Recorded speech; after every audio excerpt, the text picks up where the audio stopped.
Bismillahirrahmanirrahim. Assalamualaikum warahmatullahi wabarakatuh. Kembali lagi bersama saya di sini. Selamat datang di Smartphone Unlimited Podcast bersama saya Ustazah Vinanda Ekawati. Adapun pada hari ini saya akan memberikan kultum singkat yang berjudul antara hak dan kewajiban. Sebelumnya jangan lupa like, subscribe, and comment di channel YouTube kami. Baiklah, sebelum memperdalam lagi apa itu pengertian antara hak dan kewajiban, tentunya kita sudah tahu selama ini pengertian hak yaitu segala sesuatu yang pantas kita dapatkan, dan juga kewajiban itu adalah segala tindakan yang seharusnya kita laksanakan. Adapun hak dan kewajiban kita sebagai umat manusia terhadap Allah Subhanahu wa taala, kita berhak mendapatkan kehidupan, kita juga berhak mendapatkan umur yang panjang, dan juga kita berhak untuk mendapatkan apa yang seharusnya kita harus dapatkan sebagai seorang manusia. Dan juga kewajiban kita terhadap Allah Subhanahu wa taala itu yaitu kita harus menjalankan segala perintah yang telah ditentukan dari Allah dan juga menjauhi segala larangannya.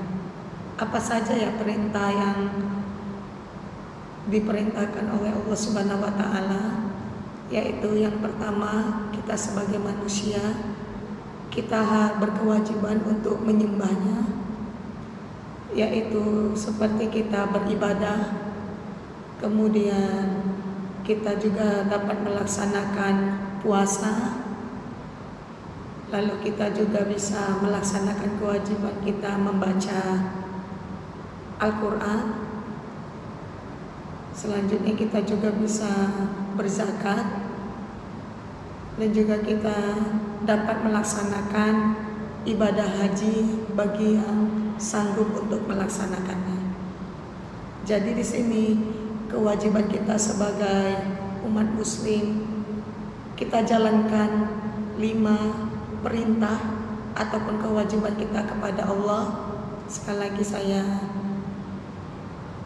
jelaskan. Yang pertama itu beribadah atau sholat sebagaimana kita sebagai umat muslim. Yang kedua berpuasa. Yang ketiga membaca Al-Quran. Yang keempat yang keempat berzakat. Yang kelima melaksanakan ibadah haji bagi yang sanggup. Dan yang paling utama, maaf tadi saya lupa mengutarakannya, mengucapkan 2 kalimat syahadat.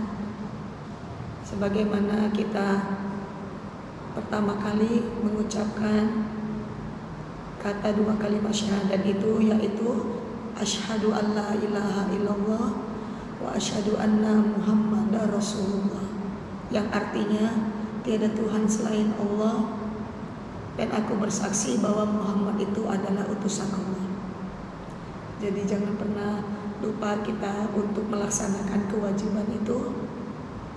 Dan juga setelah kita melaksanakan kewajiban itu, tanpa kita meminta, kita sudah mendapatkan hak kita, yaitu kita diberikan umur yang panjang, diberikan kesehatan, diberikan rezeki yang tak terhingga, kemudian banyak sekali kenikmatan-kenikmatan yang lainnya yang telah diberikan oleh Allah Subhanahu wa taala.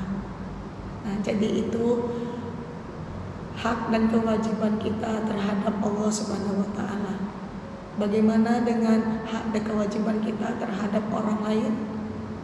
Di sini sebagai contoh, hak kita berhak untuk mendapatkan apa yang menjadi hak kita sebelum kita melaksanakan tugas kita. Misalnya seorang anak, dia berhak mendapatkan nilai di saat pembagian rapor. Tetapi sebelum dia mendapatkan nilai di saat sebelum pembagian rapor, dia berkewajiban terlebih dahulu untuk belajar, kemudian melaksanakan ujian. Setelah itu pelaksanaan pembagian rapor. Nah, disitulah seorang murid berhak untuk mendapatkan nilai dan prestasi yang selama ini dia lakukan. Selanjutnya, apa ya kewajiban seorang anak dan haknya yang didapatkan di dalam keluarga, yaitu seorang anak itu berhak mendapatkan kehidupan yang layak, berhak mendapatkan pendidikan, berhak mendapatkan makanan ataupun pakaian, dan juga berhak mendapatkan kasih sayang dari orang tuanya, dan juga sebagainya yang tidak bisa saya sebutkan satu persatu.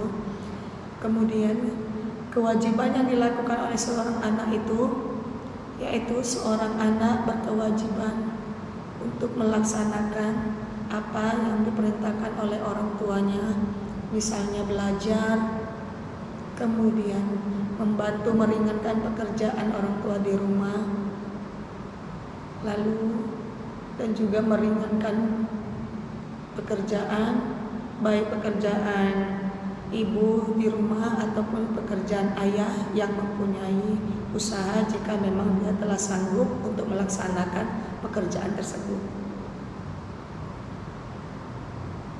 Kemudian adapun hak dan kewajiban kita sebagai seorang pekerja, sebelum kita mendapatkan kewajiban kita ataupun sebelum kita mendapatkan hak kita seharusnya melaksanakan kewajiban kita terlebih dahulu. Dan kewajiban itu sebagaimana kita ketahui, kita telah bekerja dan juga kita telah melaksanakan tugas dan tanggung jawab yang semestinya kita kerjakan, dan akhirnya pada waktunya kita berhak untuk mendapatkan apa yang memang menjadi atau yang telah ditentukan oleh pimpinan dari pekerjaan yang kita tekuni tersebut. Nah, baiklah, di sini saya sudah menjelaskan ataupun menerangkan hak dan kewajiban kita baik terhadap Tuhan atau Allah Subhanahu wa taala, hak dan kewajiban kita sebagai seorang anak, hak dan kewajiban kita sebagai seorang pelajar, ataupun hak dan kewajiban kita sebagai seorang pekerja. Baiklah, mohon maaf apabila ada kata-kata saya yang kurang sempurna ataupun ada yang menyinggung perasaan siapapun, tapi sebelumnya saya mohon maaf karena kesempurnaan itu datangnya hanya dari milik Allah, dan juga kekurangan itu datangnya dari saya. Akhir kata, wabillahi taufiq wal hidayah. Wassalamualaikum warahmatullahi wabarakatuh.